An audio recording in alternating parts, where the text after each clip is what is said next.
Hello everybody and welcome back to Robert's Reviews. Today is Friday, which means I do a request. And this has been requested for a long time ago, so I apologize that it took so long, but it was far down on my list, and I finally got to it. Shout out to, I believe this was Jesse Sutton, who wrote this down in the comments down below. I don't know for sure because I lost my list. I will find that list soon. I just transferred new computers, so I'm like trying to get all my files back.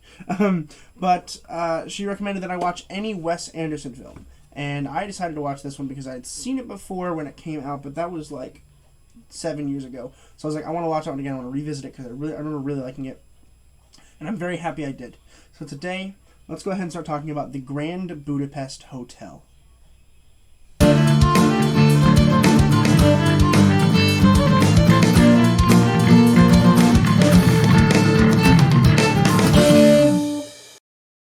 The Grand Budapest Hotel was released in 2014, and it was written and directed by Wes Anderson. Wes Anderson is fantastic. I haven't seen a whole lot of movies, but I really like this one, and at some point in the future I will be doing a Wes Anderson series. Also, Bill Murray's in like every one of those movies, so once I do a Bill Murray series, I'll get through most of Wes Anderson's movies as well. But yeah, essentially, no spoilers. What happens in this movie is kind of complicated. We see the point of view from basically the present, which is our past, but in the 80s, and it's about these two characters that meet in a hotel, and it's about a young writer, and it's about a man named Zero, and Zero's like, oh hey, and he's like, oh hey, and the young writer's like, so you own this place? And he's like, yeah. And he's like, how'd you come to own it? He's like, it's a long story. And then they talk about it for a long time, and they go back in time to, I believe it was the 60s, must have been earlier than that, I'm not sure, when Zero, who was the man, was just a lobby boy for the hotel, and he was working with Monsieur Gustave.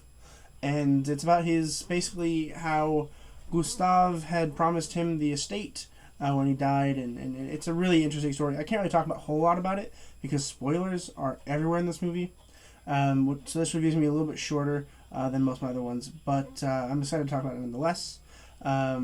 I really can't talk a whole lot about the plot without spoiling it because there's a whole lot of really interesting stuff that happens here.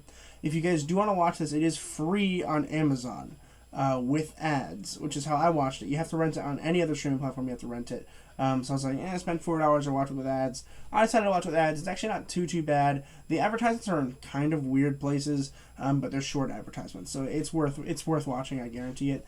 It really is a pretty fun and entertaining movie. Again, I can't really go into the plot, but I can talk about some of the acting. Let's go ahead and start talking about Ralph Fiennes as Monsieur Gustave. I love Ralph Fiennes. If you're looking at that guy and you're like, I kind of know that guy, he's from Harry Potter. If you just look at Voldemort and put a nose on him, that's him. He's also from I think it's like my third favorite movie of all time, called In Bruges. Definitely check out In Bruges if you haven't already, or check out my review. It's on the channel. It's a really fun movie. I like it a lot. And it stars Ralph Fiennes. And honestly, he's fantastic. He might be one of the most underrated actors of all time. I think that every time I see him, he's fantastic, and he's never like won an award or anything that I know of, which is really sad. I'm excited to see more of him. I think there's more of him coming out soon. Yes, there is. The King's Man comes out. That got pushed back, I believe, to August. So I'm excited to watch those movies because I like the King's Man. I watched them when they came out. And the new one has Ralph Fiennes in it. And I'm really excited to watch him in that. He's really fun in this movie. He's funny. He's relatable, honestly, which is really weird. You wouldn't think this movie would be relatable, but it really is. He's kind of creepy, but you kind of like him. You know, he does really good in that, and I really appreciate him in this movie, and I look forward to seeing more from him. And Tony Revolori, I pronounced it right, I'm so proud of myself, as Zero. If you're looking at that guy and like, I kind of know that guy from somewhere. He's from Spider-Man Homecoming, and Spider-Man Far From Home. He plays Flash Thompson, but he's a little bit younger in this movie because this movie was released way before that.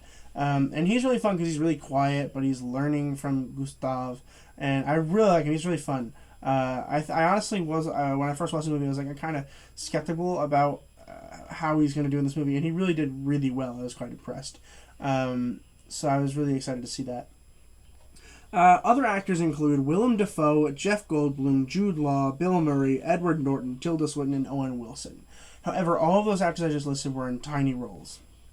I swear to you, it's unbelievable. They're like, how much money did Wes Anderson spend on this film just for the actors? He's like, oh, hey, Bill Murray, you want to come in and just be on screen for like 30 seconds? And they're like, yeah, I can do that. And Willem Dafoe has a little bit of a bigger part than most other ones, but honestly, it's still not that big. Jeff Goldblum, Jude Law's in there for a little bit, I guess. Edward Norton's medium, Tilda Swinton's like the first 5 minutes, and Owen Wilson's like the last 5 minutes. And I'm like, how did he get all these people to do this? Nonetheless, I am impressed and happy with all their performances. I had no quarrels with any of them.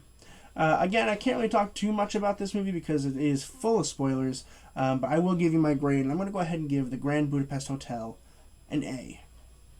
It's almost an A+. There are some pacing issues, and I don't think that they handled the beginning of the movie as well as they could have. The beginning of the movie is a little bit confusing in terms of which character's which, and it's slightly discombobulating until we get into the groove of where people are going here. So just beware that it's a little weird in the beginning, but then it really does pick up pretty quickly, and it gets really fun. But that's going to do it for me today. Looking forward to the rest of the weekend next week. Tomorrow I have the DC Universe ranked. All of the movies in the DCEU are going to be ranked by me tomorrow in my first ever Roberts Ranks video. Make sure you guys subscribe and follow along to watch that tomorrow. On Sunday I should have another review. I don't know what it's going to be yet, depending on what my film club asked me to watch, and that will be up on Sunday. Monday we have the Fellowship of the Ring. We're starting the Lord of the Rings and the Hobbit series, so look forward to that. Tuesday, The Great Gatsby with Leonardo DiCaprio. On Wednesday, we have Jessica Jones Season 2 of the MCU. Thursday is Welcome to Marwen, our penultimate Steve Carell review. And Friday is Chef and a bunch of new releases, including Mortal Kombat. So make sure you guys are subscribing to follow along with that. And as always, keep watching movies and television, stay educated, and I'll see you guys in the next video.